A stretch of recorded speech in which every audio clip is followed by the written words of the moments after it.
Joining us now, Tony Samuel, a spokesperson for the Trump campaign. Mr. Samuel, thank you for joining us. Thank you, Raphael. What are your observations on this inauguration day? Well, it's different, but I think it's good for the country. I think it's being done the best way possible. And, I think it's a time to hope for unity. That word is being used a lot, and hope for the best for the Biden administration and the nation as a whole. What will be next for Donald Trump? Well, he said that he will stay involved and be back in some form in his departing remarks this morning. I think we all expect that. I think he'll be a leading force for the Republican Party, or whatever he decides to do. But he will continue to shape policy for this country. He loves this country and has proven it over the last 4 years, and I think he'll continue to do so in the future. There's some talk that he may splinter the Republican Party and start his own party, something called the Patriot Party. Is that a good idea, and is that a possibility?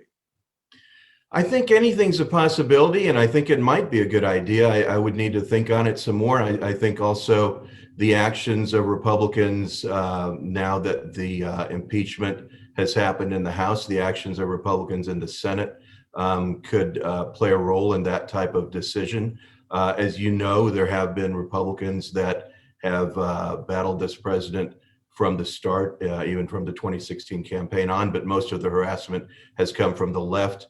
In the face of that tremendous harassment, he's accomplished so much for this country and fulfilled really everything just about on his agenda and then some.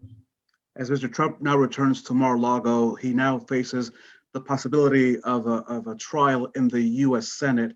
He's being blamed for the insurrection which occurred on January the 6th. Do you think the president will be convicted in the Senate? And what do you think will be the outcome of this sort of impeachment process? I don't think he'll be convicted. I don't think Republicans will be that foolish, but some are, as we've seen with a few members in the House and some in the Senate going along, or at least testing the waters for the impeachment. I don't think they'll go through with it. He doesn't deserve it. It's unconstitutional. It's more of the harassment that I just spoke about. And for Joe Biden, if he is sincere about wanting unity, he can call that off for Republicans, Mitch McConnell and others in the Senate. If they don't want this party divided, then they shouldn't support that. Mr. Trump has been criticized for not attending today's inauguration. His former Vice President, Mike Pence, decided to attend, did not attend his going away at Joint Andrews Air Base. What do you make of that? The Vice President not saying goodbye to the President as he flew off to Mar-a-Lago, and of course, the President not attending the new President's inauguration. Sure, I think it's all worked out as best that it could. I know they had a private farewell, I'm sure, and the president mentioned the vice president and thanked him in his closing remarks. And as far as the inauguration, the president leaving before not attending the ceremony, I think that was absolutely the right thing to do. And if you think about it this way, I don't think the Bidens or the Democrats minded that at all. There wasn't the tension or the stress that might have been involved, or the focus on the Trumps if they had attended. This was a contentious election, and I think it might have been hypocritical for him to attend, and it just might not have felt like the right thing. But we're having a peaceful transfer of power, as he said that we would, and that's what's important. Mr. Pence and Second Lady Karen Pence are coming back to Indiana, flying into Columbus. What do you think will be the future of the former vice president? I think he's still got a bright future. He was a great partner for the president. They accomplished so much over the years. They built the strongest economy this nation's ever seen. They rebuilt the military. They did so much for veterans.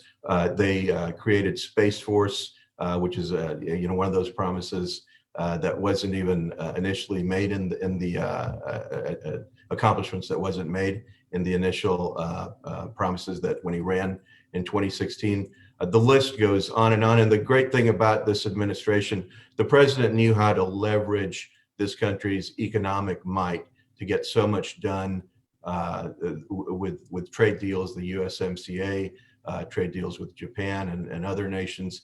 And also I want to make sure I mention the Abraham Accords, striking peace deals between Israel and four Muslim, three of them Arab nations in the Mideast. Those accomplishments are what, and his domestic agenda of tax cuts and rebuilding the economy, are what his legacy will be. And before my final question, do you think Mr. Pence will run for president in 2024? I'm sure he'll be thinking about it, and he should. But we'll wait and see. There's a decent amount of time between now and 2024, but as you know, that all starts sooner than it should as well. 4 years later, what do you believe is the biggest accomplishment or accomplishments of this presidency? He made this country strong again and proud again at a time when it really needed it.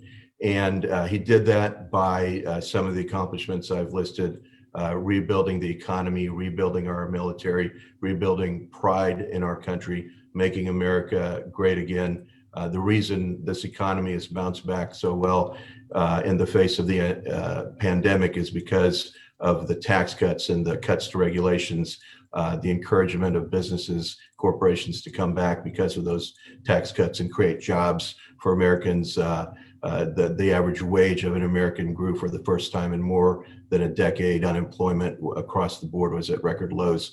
And then again, some of his accomplishments on the international scene, getting NATO countries to pay more, their fair share, more to that goal in defense of themselves. And again, peace in the Middle East. Tony Samuel, thank you for joining us. Absolutely. Thank you. Best of luck to you. Thank you, sir. Thank you.